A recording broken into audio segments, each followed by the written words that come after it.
요때 봄이 되면 우리 성도님들이 가정에 또 행사들이 많고 하기 때문에 출타들이 많고 주일 성수를 조금 본 마음은 아니겠지만 자주 빠지는 일이 생깁니다. 그래서는 절대 안 됩니다. 지금 세상을 보면 마지막 때를 향하여 치닫고 있습니다. 마귀는 더 활동을 열심히 하는데 우리가 거기에 맞서서 믿음을 단단히 갖지 않으면 승리하기가 어렵습니다. 이제 봄이 지나고 여름 지나고 찬바람 나면 성도들이 또 채워지지만 나는 숫자를 말하는 것이 아니고 여러분들이 신앙생활을 잘 하셔서 우리 주님 곧 오십니다. 그때 잘 준비하셔서 만날 수 있도록 믿음의 채비를 항상 시류에 상관없이 어째서 우리가 날씨 영향을 받아야 됩니까? 어째서 우리가 사람 때문에 영향을 받습니까? 그건 믿음 아닙니다. 그런 상황에 속지 마시고 믿음을 단단히 지키시기 바랍니다.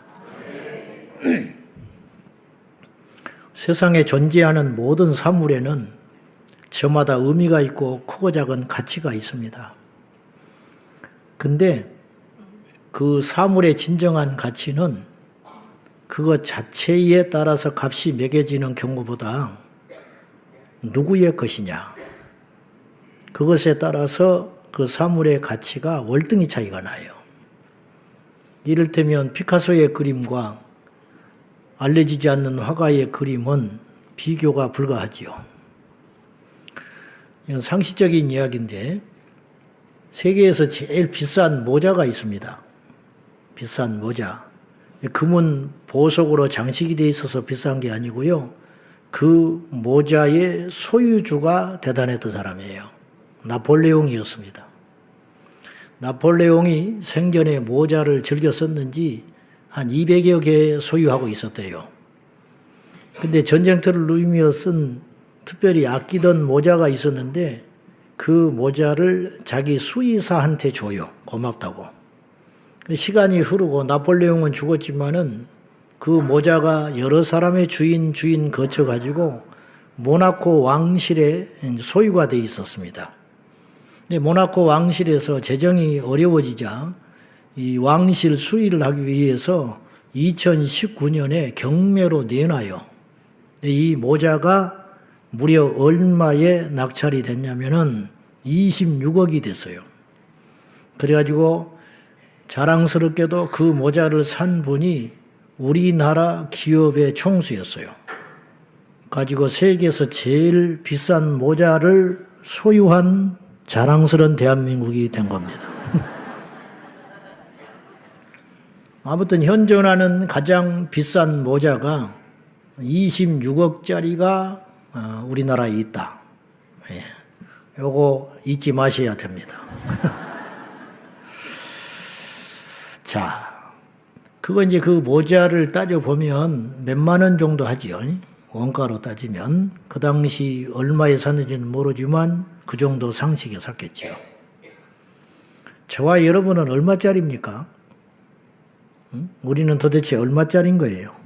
결론부터 말하면 우리는 값을 매길 수가 없어요.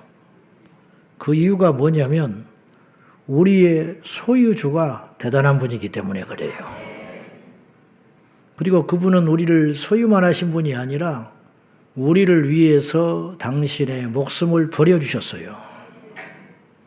별 볼 일 없는 사람이 나를 위해 목숨을 내놓아도 엄청난 가치가 있는데 이 우주 만물보다 크신 하나님께서 우리를 위해서 죽어주고 사셨는데 세상에서 죄에서 지옥에서 우리를 사가지고 예수님의 소유가 되게 하셨는데 도대체 우리는 얼마짜리란 말이에요. 값을 못 매기는 것입니다. 이 생체학적으로 보면 인간은요 20만 원짜리도 채 안 돼요. 고기라든가 그 다음에 뼈 뭐 이런 거를 따지면 사실은 별로 쓸모가 없어요. 근데 그것만으로 환산할 수 없는 영혼의 가치, 그것이 있기 때문에 이 육체 껍질이 중요한 게 아니고 이 육체가 담고 있는 그 영혼의 가치가 이 우주 만물보다 소중하기 때문에, 이 소중하다는 말은 값이 비싸기도 하다지만은 왜 그렇게 소중하냐면요. 여러분 이걸 잘 아셔야 돼요. 내 영혼, 상대방의 영혼, 뭐 외국인, 한국인, 잘난 사람, 못난 사람 그런 거 상관없이 모든 인간의 가치는 값으로 매길 수 없을 만큼 소중한데, 그 이유가 왜 그러냐면 그 안에 있는 영혼이 무지무지 소중하기 때문에 그래요. 인간이 아니면 영혼을 가질 리가 없고, 영혼이 없으면 지옥 가고 천국 가는 것도 없는 거예요. 그래서 예수 안 믿을 바에는 개나 짐승으로 태어나는 것이 낫다. 이게 굉장히 강한 말 같지만 틀린 말은 아니라 그랬어요. 그러니까 여러분, 저나 여러분이나 이 영혼을 소중히 여길 수 있어야 된다. 그것이 지혜로운 것입니다. 아무튼 이 그릇의 가치는 상식적으로 뭘 담고 있느냐, 이게 중요한 거예요. 똑같은 그릇인데 돼지 구정물을 담고 있으면 그건 하찮은 그릇이 됩니다. 돼지 여물통이니까. 그런데 돼지 여물통 같은 투박한 그릇에도 값비싼 진주 보화를 가득 담고 있으면 그거는 보석함이 되는 것이에요. 이처럼 그 안에 뭘 담고 있느냐, 이게 중요한 거예요. 그건 우리 안에 지금 무슨 일이 일어났는지 우리도 모른 채, 우리도 모른 채 엄청난 존재가 돼 있음을 성경에서 이야기하고 있어요. 자, 16절 봐요. 같이 보십시다. 시작. 너희는 너희가 하나님의 성전인 것과 하나님의 성령이 너희 안에 계시는 것을 알지 못하느냐. 대부분의 사람들이 모르고 있는 게 있다는 거예요. 그건 뭐냐? 우리 안에 성령이 계셔서 우리가 성전이 되었는데 사람들은 그런 생각을 잘 못하고 산다. 그런 말이에요. 여러분, 여기가 지금 어떤 곳입니까? 건물이 아니에요. 공연장 아닙니다. 근데 이제 그렇게 생각하는 사람도 있을 수 있어요. 하나님을 못 만난 사람, 하나님을 경외할 줄 모르는 사람들은 이 교회 건물이라는 게 아주 우습게 여겨지거든요. 그래서 로마의 티투스 장군은 예루살렘 성전을 쳐들어가서 불을 질러버렸어요. 여러분, 그곳에 하나님이 계시는 성전이랐으면 겁이 나서 못하는 거예요. 때려 죽여도 못하지요. 근데 티투스 로마 장군은 빈정거리면서 아무런 양심의 가책 없이 불을 질러버리고 말았어요. 그럼 왜 그러냐? 성전으로 생각을 안 한 거예요. 하나님이 없는데 무슨 성전이야? 저건 유대인들이 지어낸 그냥 종교적 건물에 불과한 것이지, 이렇게 생각한 거예요. 근데 실제로 그 정도의 건물이 아니거든요. 훗날에 로마 티투스 장군은 황제에 올랐지만 급사해서 죽습니다. 하나님의 성전을 우습게 여긴 결과라고 저는 봐요. 아무튼지 간에 이방인들은 하나님을 모르니까 개념이 없으니까 그런다 치지만은, 오늘도 교회 안 다니는 사람들은 교회 건물을 무슨 신성시하고 우습게 다 뭐 만만하게 생각하지 무슨 신성시 여깁니까? 저도 그랬거든요. 저도 교회 안 다닐 때 교회 건물을 우습게 생각했던 사람이에요. 하나님이 없는데 무슨 성전이에요. 그런데 우리 주님께서 이 땅에 오셨을 때 티투스 장군 같은 이제 이방인들은 하나님을 모르니까 겁없이 그렇게 행동했다 치지만은, 이스라엘 백성들, 안식일 지키고 하나님 찾는 사람들이 주의 성전을 아주 우습게 생각하는 걸 보고 진노하셔서 채찍을 들어요. 장사치들이 있었습니다. 돈을 받고서 이득을 챙기는 환전치기들이 있었어요. 예수님이 채찍을 만들어서 진노하시면서 상을 뒤엎고 쫓아내셨어요. 왜냐? 시장에서는 그럴 수 있지만은, 골목에서는 그럴 수 있지만은, 이곳에서는 그래서는 안 된다. 왜냐? 이곳은 하나님의 집이기 때문이다. 근데 그런 짓을 한 거예요. 오늘도 그런 일이 많이 일어나요.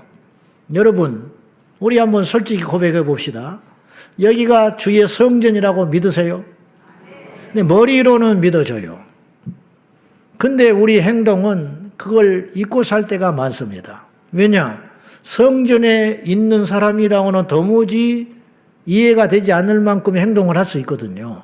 그것은 머리로는 성전이라는 생각이 드는데 행동으로는 안 따라가는 거예요. 그것이 일치되는 것이 신앙이에요. 이것이 일치될 때 능력이 나가는 것이에요. 근데 이게 따로 놀잖아요. 외식한 신앙이 되는 거예요. 외식하는 신앙인을 통해서는 어떤 일도 안 일어나요. 그러니까 하나님이 안 계신 게 아니고 외식하는 이중적인 가짜 그리스도인들이 많기 때문에 이 시대에 하나님의 역사가 안 일어나는 거예요. 지금 오래전에 TV에서 나와가지고 저도 적지 않게 충격을 받았습니다마는 거의 한 15년, 20년 전 사건으로 보는데 유럽에 있는 교회의 실태를 일반 방송에서 보도를 했어요. 그건 뭐냐? 유럽의 교회들이 지금 저물어져 가고 있다. 그래가지고 그 화려했던 교회들이 유지를 못해가지고 성도들이 흩어지고 모이질 않으니까 유지가 안 돼가지고 이 모스크로 팔려나가고 또 박물관으로 팔려나가고 딱 봐도 건물이 교회예요. 그 형태는 못 바꾸잖아요. 그런데 심지어는 게이 클럽으로 바뀌는 경우도 있었어요. 동성애자들이 와서 술을 먹고 난잡한 짓을 하는 그러한 음란의 처소가 돼버린 거예요. 그럼 하나님이 뭐 하시냐? 이런 질문을 하기 전에 왜 그런 일이 생겼는지, 하나님이 안 계신 게 아니고, 여러분 착각하면 안 돼요. 그런 걸 보고 방송에 나오고 뭐 어쩌고 하면서 에이 하나님이 계시면 저럴 수 있어? 그건 잘못된 시각이에요. 하나님이 안 계셔서 그런 것이 아니라 백성들이 하나님을 떠난 결과 심판을 그렇게 받는 거예요.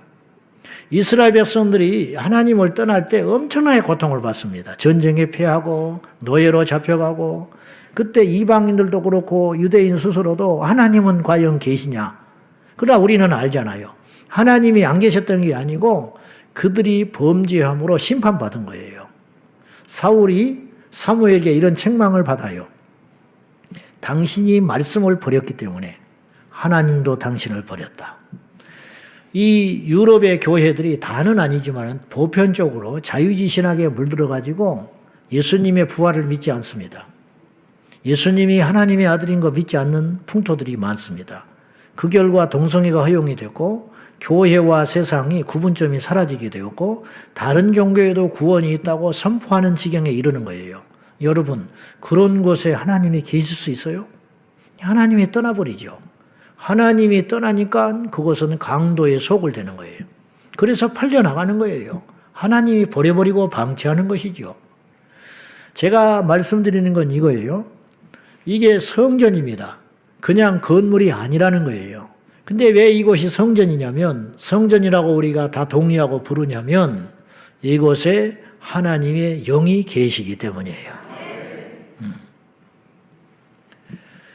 그런데 오늘 우리가 이 세상을 살아갈 적에 이 눈에 보이는 성전도 성전으로 인정한다는 게 어지간히 깨어있기는 힘들어요.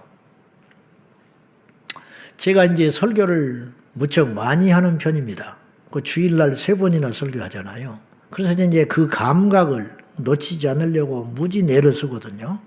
그런데 설교를 주일만도 똑같은 설교를 3번 하게 되고, 그러니까 이게 어떤 긴장감이 풀어진다든지, 그러니까 설교를 잘하는 것이 목적이 된다든지, 성도를 볼 때 영혼의 가치로 보이지 않고 숫자로 보인다든지, 이거 굉장히 위험한 행동이거든요. 이런 것이 반복되고 쌓이면, 표가 안 나지면 하나님은 아신단 말이에요. 그러니까 우리도 마찬가지예요. 하나님께 나오는 자는 반드시 그가 계신 것과 그를 찾는 자들에게 상 주시는 이심을 믿어야 할지니라 그랬잖아요. 근데 그분을 찾아 나왔다면서도 상이 안 떨어진다. 뭔가 변화가 안 일어난다. 열매가 없다. 그건 그곳에 하나님이 안 계신 게 아니고 내가 그분을 찾지 않는 거예요. 그곳에 하나님이 계시다고 믿지 않는 거예요. 그러니까 벌써 다르죠. 행동과 태도와 모습이 다를 수밖에 없는 거예요. 그거는 예배가 아니라는 거예요. 그리고 그거는 멀쩡한 건물이고 십자가 앞에 밑에 있는 성전 같지만 그건 성전이라 할 수 없어요. 왜냐? 하나님을 하나님 대접 안 해드리는데 하나님이 그곳에 계시겠습니까? 우리가 몰라서 그렇지 어쩌면 멀쩡한 예배당인데 하나님 없는 교회가 굉장히 많을 수도 있어요. 우리 교회는 절대 그런 교회 돼서는 안 돼요. 어쩌면 지금 성령께서는 보따리를 다 싸셔가지고 그 촛대 옮긴다는 말이 무시무시한 말이거든요. 에베소 교회를 향해서 경고했거든요. 촛대 옮겨버린다고. 성령님 떠나신다는 말이에요. 그래서 어쩌면 지금 유럽에 있는 교회 텅텅 비어가는 거예요. 성령이 떠난 거예요. 미국에 타락한 거예요. 감리교가 동성애 허용했어요. 그래가지고 이제 이 성령께서 지금 이란에 가서 엄청난 부흥을 일으키고 있는 거예요. 이란이 전쟁통이었는데 전쟁 나기 전에 세계에서 제일 빠른 속도로 기독교 인구가 늘어나는 곳이 이란이었어요. 브라질, 남미 등등 어마어마한 부흥이 일어나고 있습니다. 인프라도 없어요. 그리고 핍박도 엄청 심해요. 그런데도 부흥이 일어나요. 그 이유가 뭐냐면 성령이 그 자리에 계시기 때문이에요. 우리 교회에도 성령님이 떠나시면 안 돼요.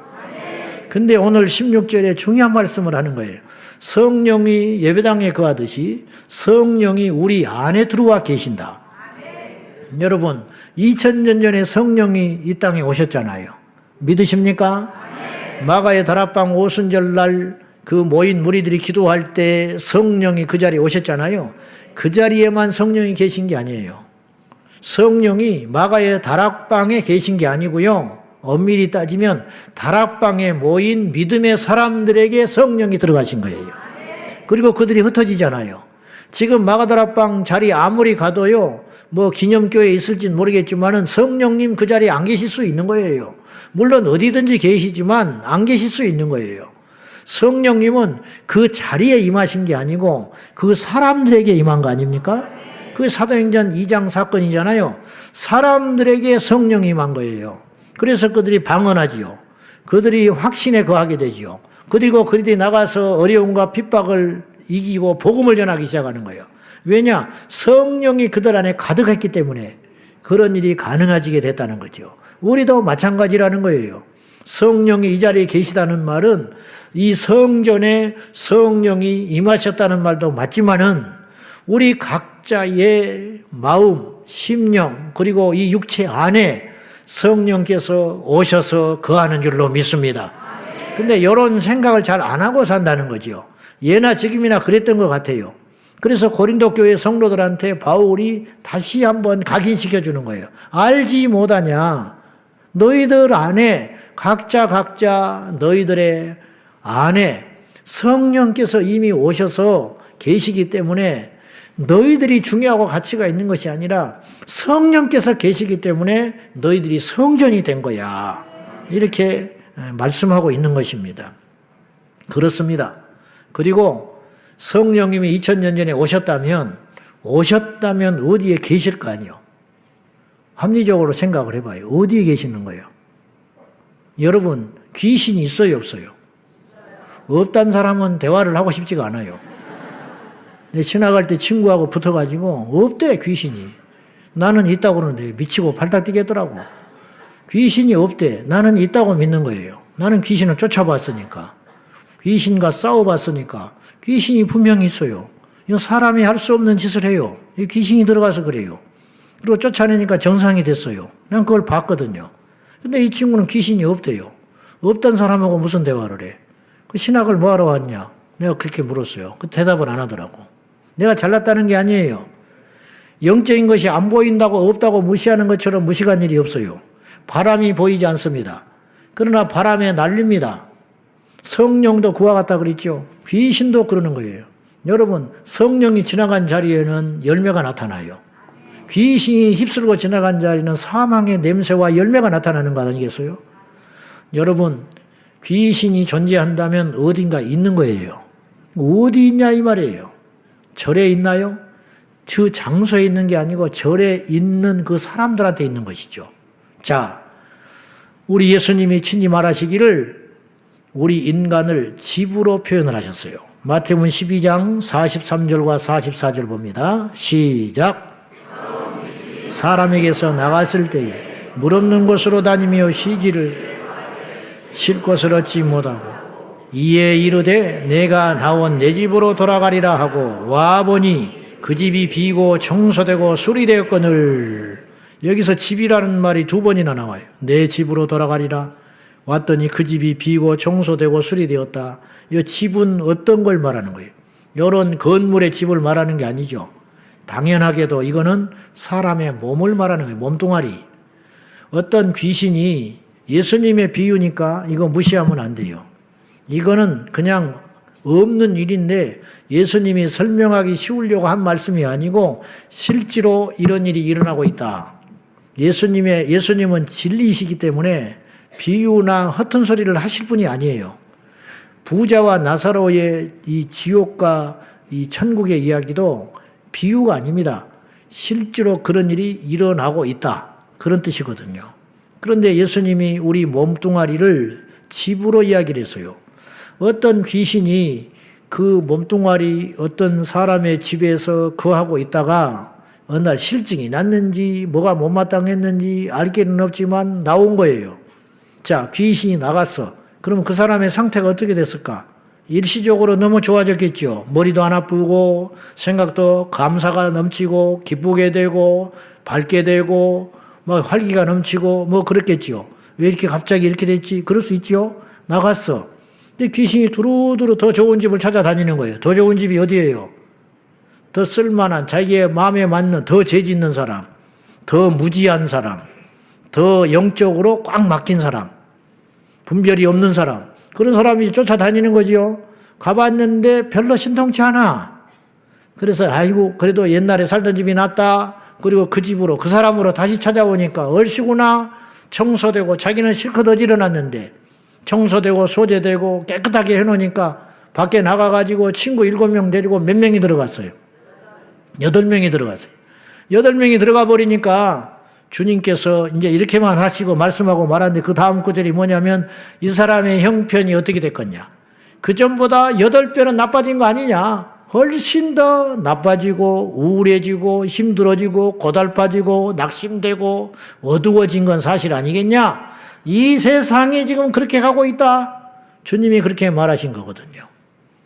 여러분, 이 오늘 주제는 아니지만 귀신이 사람의 몸을 거쳐 삼고 옮겨 다닌다는 것을 우리가 성경을 통해서 확인할 필요가 있는 거예요. 이걸 부인하는 그리스도인들이 굉장히 많아요. 부인하는 사람은 속을 수가 있어요. 여러분, 애써서 부인할 필요 없습니다. 성경에 있는 진리가 분명한데 뭐하러 그렇게 자꾸 고집을 세우고 부인을 합니까? 성경에 방언이 있는데 왜 방언을 자꾸 부정하려고 하세요? 성경에 귀신을 쫓는 역사가 있는데 왜 그걸 부정합니까? 성경에 천국과 지옥이 있고 예수님의 재림이 분명히 선포되고 있고 기록되어 있는데 왜 애써서 그걸 부정합니까? 믿어야지요. 믿으라고 말씀 주신 것인데. 그러니까 우리가 좀 꺼림칙하고 내 정서와 맞지 않아도 부정할 필요 없습니다. 억지로 믿을 필요도 없지만은 억지로 부정할 필요도 없는 거예요. 성경은 1.1획도 더하거나 빼지 말고 그대로 받아들이고 믿으면 되는 것이에요. 성경의 이야기예요. 사람 몸에 귀신이 들어간다는 거예요. 그러면 거꾸로 성령님도 2000년 전에 오셨잖아요. 귀신은 그 전에부터 활동하고 다녔고 구약에서부터. 성령도 구약에 활동을 하셨지만 일부 소수의 사람들한테 활동했죠. 근데 이제 신약이 되면서 확 보물처럼 터졌잖아요. 근데 귀신도 활동하고 다니듯이 성령님도 2000년 전에 오셔서 지금 각 사람에게 임하여 어떤 일을 하고 있을 거 아니에요. 그러면 성령님이 오셔서 어디에 있냐 이거예요. 성전에 계시고 우리 육체 안에 와서 성령이 계시기 시작했다 이 말이에요. 냉정하게 따지면 누군지는 모르지만은 하나님은 아시지만은 첫째는 하나님이 아실 거고 두 번째는 여러분이 아실 건데 우리는 착각을 조금씩 할 수 있으니까 사울이 성령이 떠났는데 떠난지도 몰라요. 모를 수는 있다. 그렇지만 대부분 알아요. 여기에 여러분들 중에 성령을 모시고 사는 분도 있지만 성령과 상관없이 그냥 교회 왔다 갔다 하는 사람도 있을 수 있는 거예요. 여러분 이렇게 많은 숫자가 예배드리는데 여러분에게 성령이 다 임했다고 나는 거짓말 못해요. 이 자리에 이렇게 많은 사람이 예배하는데 여러분 다 천국 갑니다. 나 그런 거짓말 못해요. 얼마인지는 모르나 분명히 못 갈 사람도 있는 거고 못 받은 사람도 있는 거예요. 아직. 빨리 성령 받고 빨리 구원받고 하나님의 자녀가 되기를 축원합니다. 이게 굉장히 사실적인 이야기인데요. 어떤 이야기보다 고상한 이야기보다 중요한 이야기인 거예요. 이것 없이는 아무것도 안 되는 것이에요. 이것 없이는. 군인이 총 못 쏘는데 어디다 써먹겠어. 달리기를 잘합니다. 우기고 있네. 옷을 뭘 잘 차려입습니다. 허우대가 멀쩡합니다. 키가 큽니다. 키가 클수록 빨리 죽어. 총 맞기가 쉬워서.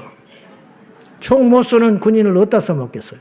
구원받고 거듭나지 못하고 성령 받지 못한 성도를 하나님이 어떻게 쓰겠어요? 부자라고 쓰시겠습니까? 사람 좋습니다. 사람 좋아서 어디다 써먹게. 귀신도 인정을 안 하는데, 영의 세계를 인정을 안 하는데, 방언하면 이단이라고 하는 사람으로 하나님이 어떻게 써먹겠어? 어떻게 선교사로 쓰겠어요? 안 되는 것이죠. 자, 그러면 우리 안에 성령이 계시다. 그래서 우리가 성전이 되었다.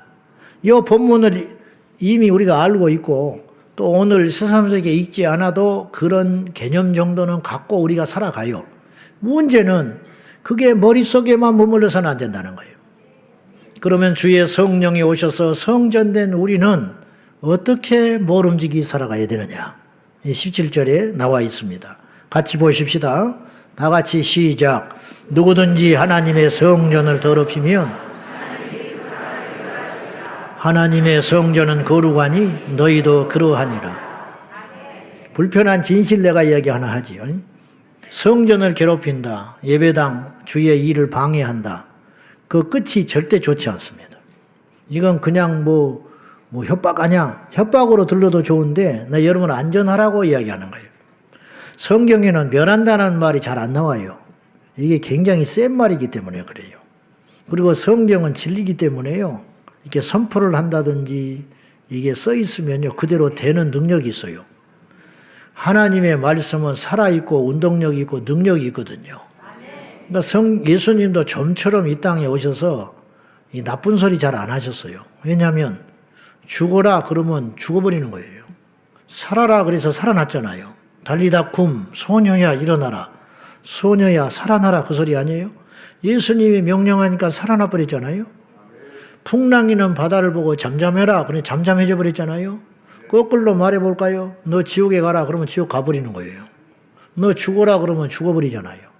그러니까 성경은 좀처럼 이렇게 나쁜 소리가 기록되는 게 흔치 않아요. 근데 오늘 성경에는 굉장히 무겁고 무서운 말이 있는 거예요. 멸한다. 그것도 누가? 하나님이 멸한다. 무지막지한 말인 거예요. 이 멸한다는 말은 다른 뜻은 파괴해버리겠다. 그런 뜻도 있어요. 파괴해버린다. 더럽힌다는 말이 파괴한다는 말도 있어요. 하나님의 성전을 더럽힌다. 하나님의 성전을 파괴하는 자는 여호와 하나님께서 그를 멸망시켜버리겠다. 이렇게 이야기하는 거예요. 그건 멸망시키겠다는 결단이 아니고 경고하시는 거예요. 그러니까 그러지 말아라. 제가 좀 직접적인 이야기를 하나 하지요. 시골의 교회에 이 교회가 있었는데 감정 상한 이웃이 하나 있었어요. 괜히 교회가 싫어요. 교회가. 그래서 저 사람이 교회를 어떻게 방해를 했냐면은 주일날 옛날엔 시골에 11시에 한 번 예배 드립니다. 예배 시간에 그 자기 예배당 그 교회 바로 옆에 자기 밭이 있어요. 예배를 방해하려고 그 밭에 가서 일부러 똥지게를 지고 올라가 가지고 주일날 11시만 되면 똥을 퍼대는 거예요. 냄새에 맡아서 예배 드리지 말라고. 마음 아프라고. 그러니까 말은 못해. 왜냐 자기 밭에 똥 거름지는 걸 누가 뭐라 할 수 있겠어요. 그런 일이 계속 반복돼요. 안 그래도 되는데 그런 거예요. 의도적인 것이죠. 몰라서 그런 거 아닙니다. 아니 몰랐네 그런 게 아니에요. 그럼 하나님이 용서하시고 회개도 시켜주시죠. 근데 이 사람은 성령을 방해한 거예요. 예배를 방해했어요. 교회를 방해한 거예요.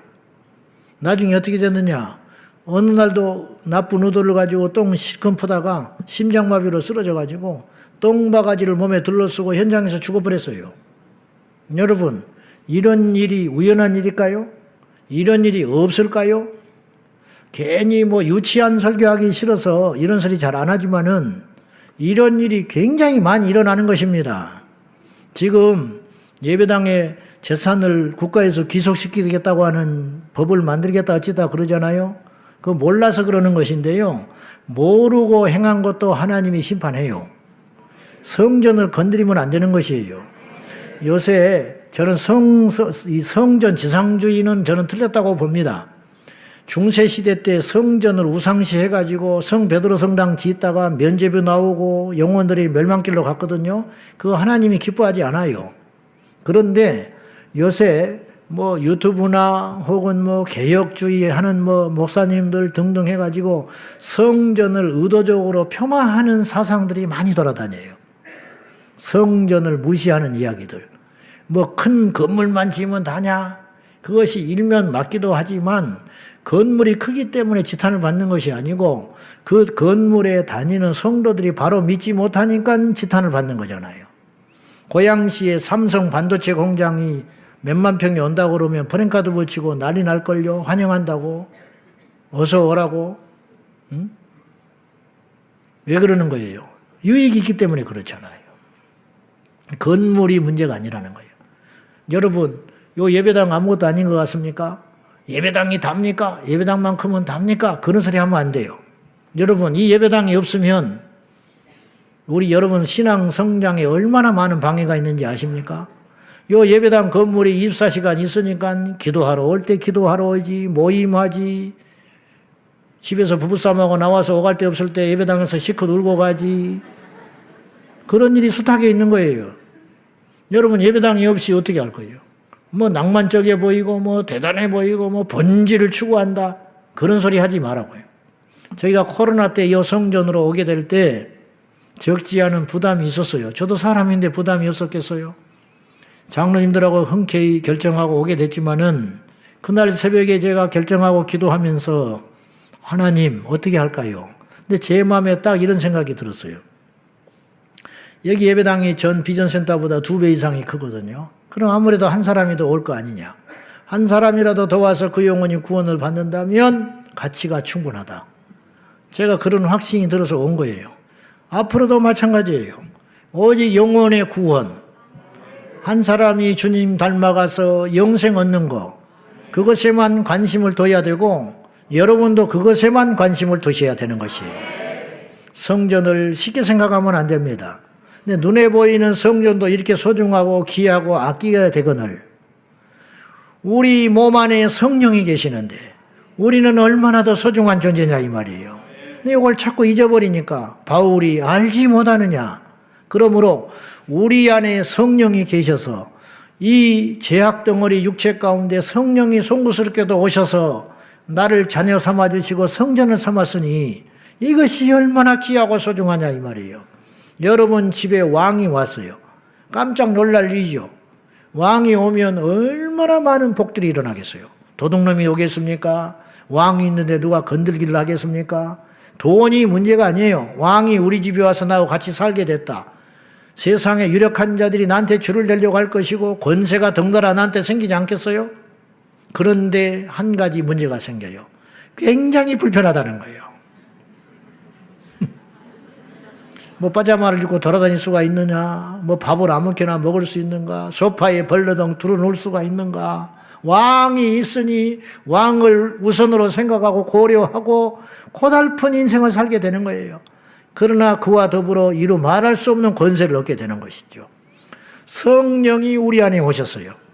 기쁘고 복되고 놀랄 만큼 기절할 만큼 좋은 일인데 그와 덩달아서 우리에게 요구되는 하나의 필연적 요구사항이 있다. 그건 뭐냐? 거룩하라. 요 예배당의 생명은 어디에 있냐면 거룩에 있는 거예요. 크기에 있지 않아요. 화려함에 있지 않아요. 성전이 거룩하지 않으면 그건 더 이상 성전 아니에요.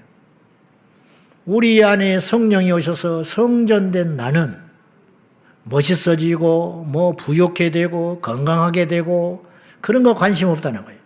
성령이 우리 안에 오셔서 우리에게 요구하는 단 하나의 조건이 있는데 거룩해라. 왜? 성령님이 거룩한 분이기 때문에 그렇게 말씀하는 거예요. 오늘 말씀의 여지는 이것이에요. 우리가 진정한 성전이 됐다면 이 성전을 거룩하게 가꿔야 하듯이 우리 몸과 마음도 거룩하게 가꿔야 한다는 거예요. 저는 목회하면서 아무리 강 큰 사람도 예배당에 담배 피우고 온 사람은 못 봤어요. 예배 시간에 예배 드리러 오면서 담배 피우고 온 사람은 못 봤다고. 밖에서 피우고 끄고 들어온 사람은 봤지만은 인사하다가 여기 와이셔츠 우주머니에서 담배 뚝 떨어지는 사람은 봤지만은 예배당에 와서 담배불 붙이고 있는 강 큰 사람은 우리나라 역사에 없었을 거라고. 그거는 안 해요. 여기가 예배당이라는 걸 의식하니까. 근데 예배 끝나고 나가면 담배 피우잖아요. 여러분, 눈에 보이는 성전에 담배 연기 넣는 건 안 되고 눈에 안 보인다고 내 몸뚱아리에 담배 연기 넣는 건 괜찮은 거예요? 여러분, 예배 시간에 내가 여기다가 이상한 영화를 보여주면 여러분이 어떻게 생각하겠어요? 단순 실수가 아니고 계속 그걸 보여줘. 얼마나 여러분 중에 절반은 드디어 맛이 갔구나. 근데 왜 여러분은 지금 우리 교회는 양호한 편이에요. 왜 예배 시간에 이걸 끊임없이 보고 있고 이 습관이 돼가지고 그리고 심지어 예배 끝나고 나면 밖에 나가서 뭘 보고 사는지도 몰라. 여러분의 성전이 주의 성령이 계시는데 이걸 이렇게 함부로 보면 되겠어요? 함부로 가면 되겠어요? 요 입이 성전인데 성령이 계신 성전인데 주일날 낮에 와서는 찬송하고 오후에는 음담피설하고 다니면 되겠습니까? 앞뒤가 안 맞잖아요. 여러분의 몸뚱아리를 가지고 거룩하지 못한 곳에 가면 성전이 더러운 곳에 가는 것과 같잖아요. 그 안에 있는 성령께서 어떤 생각을 하시겠어요? 그래서 그런 일이 계속 반복되면 성령께서 우리 양심을 통하여 나에게 계속 공격을 하고 괴롭히시고 양심을 찔리게 막 칼로 찔러대지요. 예수 믿는 사람 치고 뭐가 옳고 그른지는 대충 안단 말이에요. 기분 좋은 사람 하나도 없지요. 이러지 말아야지 그런단 말이에요. 그런데 이게 잘 안 고쳐지잖아요. 근데 계속 그런 일이 반복되잖아요. 그럼 마침내 사울 왕처럼 성령이 떠나버려요. 성령 떠나면 끝난 거지요. 이제 간섭받지 않죠. 왕이 떠나버리는 거예요. 세상 좋습니까? 그때부터 엉망진창이 되는 인생이 되는 거예요. 우린 절대 그런 인생 되면 안 돼요. 그래서 데살로니가 전서에 말하기를 항상 기뻐하라, 쉬지 말고 기도하라, 범사에 감사하라 해놓고 뭐라고 말씀하셨냐? 성령을 소멸치 말고. 소멸, 꺼진다 이 말이에요. 없어진다 이 말이에요. 성령이 우리 안에 계시다가 성령님을 자꾸 속상하게 하면 성령님이 어느 날 휙 가버리고 만다는 거예요. 그럼 우리는 어떤 인생이 되겠냐는 거예요. 그때부터 어두워지는 거예요. 그때부터 엉망진창 되는 거예요. 그때는 이제 고삐 불린 망아지가 돼가지고 양심도 마비되고 제멋대라고 돌아다니는 거죠. 성령이 임재하시다가 떠나버리면 사울처럼 폭군이 되는 거예요. 살인을 하는 것이죠. 망가지게 되는 것이에요. 그런데도 정작 자기는 이걸 절제를 못하는 거예요. 얼마나 무시무시한 상황이 되냐 이 말이에요. 한때 주님을 믿고 성령 안에 있다가 성령님이 떠나버리면은 엄청난 위기가 찾아와요. 절대로 우리 안에 계신 성령님이 떠나지 않기를 축원합니다. 그래서 결론으로 이제 성령님이 계셔서 성전된 우리는 첫째로 우리 육체를 깨끗하고 단정한 상태로 잘 유지해야 한다. 여러분, 앞뒤가 맞아야 되는 거예요. 내 영혼은 성령에 충만하고 내 마음은 하나님의 영으로 가득한데 내 육체는 게을러서 너부러져 있고 씻지도 않고 더럽고 그런 일은 인류 역사상 없는 이야기. 절대로 그건 있을 수 없어요. 영과 육은 함께 가는 것입니다. 가끔 교회 생활 초신자가 와서 부둥부둥 하다가 다시 이 세상의 공격을 무지막지하게 받아가지고 세상으로 가버리는 대마 같은 사람들이 있어요. 교회에서 전화하면요, 핸드폰 컬러링이 딱 바뀌어 있어요. 복음성가에서 세상 노래로 딱 바뀌어 있어요. 틀림없는 겁니다. 절대로 주님 떠났는데 복음성가 그대로 살려놓을 수가 없어요. 괴로워서 못 살려놔요. 그리고 거듭난 사람은 세상 노래 절대로 컬러링으로 만들기 힘들어요. 괴로우니까. 똑같은데 무엇에 힘들어하냐 이 말이죠. 성령의 사람은 세상의 죄를 이기는데 힘써야 할 것이고 성령을 떠난 사람은 성령의 역사를 계속 거부하느라고 괴로워하는 것이죠. 그러므로 이게 앞뒤가 맞는 거예요. 성경에는 귀신을 한결같이 이렇게 표현합니다. 더러운 귀신이라고 그래요. 깨끗한 귀신 하나도 없어요. 정직한 귀신 하나도 없어요. 정갈한 귀신이란 말이 안 나오는 거예요. 동서고금을 막론하고 인류 역사상 귀신이 활동하면서 악령에 사로잡힌 자들은 특징이 있는데 하나같이 더럽다. 안 씻어요. 악령에 시달린 사람 가끔 시골에서 봤죠. 여러분 깨끗한 사람 하나도 없어요. 전부 더럽습니다. 그리고 여름에 겨울옷 입고 다니고 그리고 보따리를 전부 하나씩 싸두고 다녀요. 그 보따리 열어보면 쓸모있는 게 하나도 없어요. 요새는 세련돼서 캐리어를 들고 다니더만 보따리가 아니라 시대가 변해가지고 틀림없는 사실이에요. 그 더러운 것 짊어지고 사는 것, 영적인 것이 육체로 투영되는 것이에요. 성령 충만하면 부지런해지고 성령 충만하면 위아래 질서가 잡히고 성령에 충만하면 예의가 생기고 성령에 충만하여 성령의 지배를 받으면 성령의 열매가 나오게 되어 있는 거예요. 사과나무가 사과야 사과 열매를 맺는 것이지 호박을 맺겠습니까?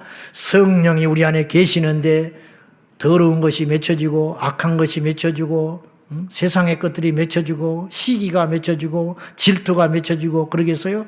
성령이 계시니까 사랑의 열매가 맺혀지고 온유함의 열매가 맺혀지고 양선이 맺혀지고 자비가 맺혀지고 충성이 맺혀지고 하는 것 아니겠습니까?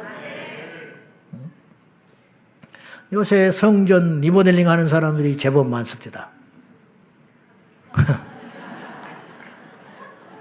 막 높이고 키우고 째고 막 그런 사람들 제법 많아요. 안 웃는 사람들은 문제가 많은 사람들. 문신 같은 것도 좋지 않아요. 틀림없이 같이 세트로 움직이는 거예요. 동성애, 마약, 문신. 제 말 과한 말 아니에요. 요런 거는 봐줄 수 있어요. 내가 했단 말이 아니에요. 나는 안 해요. 나는 자연산입니다. 나는 다 자연산인데 그건 뭐 봐줄 수 있다. 뭐 시간 전략에서 열심히 예수님 믿어야 되니까. 그런데 이제 과한 거 있잖아요. 우리 이제 교인들 중에도 옛날에 주님 떠났을 때 문신해가지고 그것을 막 이렇게 감추고 기도하는 걸 보면 내가 참 마음이 아파요. 어쩔 수 없지요. 과거에 이제 우리 교회 다녔던 이 중에 하나 옛날에 젊은 날에 좀 놀았던 사람이 하나 있었어요. 그냥 논 게 아니고 제대로 놀은 사람이 있었어요. 가지고 그 옛날에 20년 전에 젊은 날에 일본에 건너가가지고 일주일을 숙박을 하면서 그것도 아무나 안 한대요. 그것도 레벨이 있다네. 자격이 돼야 해준대. 그때 당시 3천만 원 들여가지고 등짝에다가 용을 몇 마리 넣어가지고 문신한 사람이 있었어요. 그래가지고 나중에 회심을 했어요. 이 사람이. 회심하고 나니까 깨달았어. 등짝을 칼로 찢어버리고 싶다고 하더라. 나한테. 울어요. 그리고 자기 아들을 데리고 목욕탕 가는 게 소원인데 못 데려가요. 옛날에는 과시하고 지냈는데 지금 부끄러워서 감추느라고 정신이 없어. 성령이 임하니까 달라지는 거예요. 악한 것이 들어가니까 그런 짓을 하고 다녔는데 주인이 바뀌고 성령이 오니까 그걸 때려 죽여도 못하는 거죠. 요새 젊은이들 사이에 이 밖에 나가서 보면 급속도로 문신하는 사람이 많습니다. 절대로 그런 유혹에 빠지지 않기를 바랍니다. 옳지 않습니다. 마지막으로 우리의 마음과 생각과 영혼을 불의한 상태로 놓이지 않게 해야 돼요. 음란한 것을 자꾸 눈으로 봐요. 그러면 그것이 우리 안에 들어오는 거예요. 불의한 생각이 들어올 때 방치하면 안 돼요. 사람은 생각을 조절하는 게 쉽지 않으니까 나도 모르게 어떤 생각이 들어오거든요. 그러나 우리가 성령의 능력으로 순간순간 쫓아내야 되는 것이에요. 가룟 유다가 예수님을 팔 생각이 어느 날 쑥 들어왔어요. 그거는 제자가 품을 생각이 아니에요. 인간의 탈을 쓰고 품을 생각이 아니에요. 근데 가룟 유다는 예수님을 판다는 생각이 쑥 들어올 때 그걸 딱 붙잡고 말아버렸어요. 그리고 나서 요한복음 13장에 보니까 마귀가 들어가니라 그래버려요. 생각을 집어넣더니 그 생각을 붙잡고 살아가니까 악한 생각, 더러운 생각, 말도 안 되는 생각을 딱 품고 사니까 그걸 통로로 삼아가지고 귀신이 들어가고 마귀가 들어가서 그 인생을 송두리째 집어삼켜 버리는 거죠. 의심하는 병도 무서운 것이, 질투하는 것도 무서운 것이, 남을 간섭하는 것도 이게 무시무시한 병이에요. 여러분, 남편도 아내를 구속해서는 안 되고 아내도 남편을 구속해서는 안 되는 거예요. 그게 건강한 상태가 절대 아니에요. 진리는 자유로운 것이에요. 그래서 성령을 받으시면, 성령이 우리 안에 오면 이게 다 균형 잡히게 되고요. 누가 뭐 강요하거나 배우거나 뭘 가르쳐줘서가 아니라 성령의 말하기를 성령이 너에게 오시면 죄에 대하여, 의에 대하여, 심판에 대하여 가르치시리라. 사람이 가르치는 능력이 아니고 성령이 임하시면 우리 안에 영적 지혜가 생기고 지식이 넘치고 공회에 잡혀가거든 걱정하지 말아라. 그날 그 시에 성령께서 너희에게 할 말을 주시리라. 성경 1.1핵이 틀린 게 하나도 없어요. 그러므로 우리가 주의 성령이 우리 안에 오셔서 이제 내가 성전이 되었으니, 걸어다니는 성전이 되었으니, 제가 설교를 준비하면서도 그렇고 설교를 선포하면서도 그렇고 내가 다시 한번 결단을 했어요. 저도 저나 여러분이나 모두 이 시간에 결단하실 때 이 몸 안에 있는 성령님을 근심하게 하지 말아라. 더러움과 악함과 음란을 버리고 주 안에서 거룩하게 우리 자신을 들여서 하나님의 성전으로 부족함이 없도록, 이건 율법의 문제가 아니에요. 그렇게 하면 하나님이 벌리신다 하기 때문에 그런 것이 아니라 성령이 우리 안에 계시는데 앞뒤가 맞게 살아야 할 것 아니겠습니까?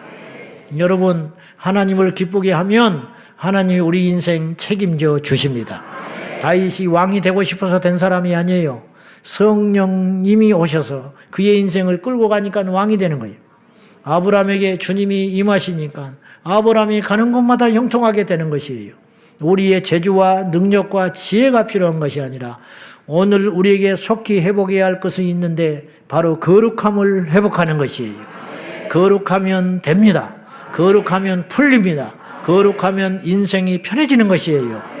당장은 어렵다 할지라도 절대로 포기하지 말고 우리의 마음과 생각과 심지어는 이 육신까지도 잘 지켜서 거룩한 상태로 유지하여 성령께서 내 안에 오셔서 기뻐하시는 상태가 되도록 우리 모두 힘써 달려가는 깨어있는 성도들 되기를 예수님의 이름으로 축원합니다.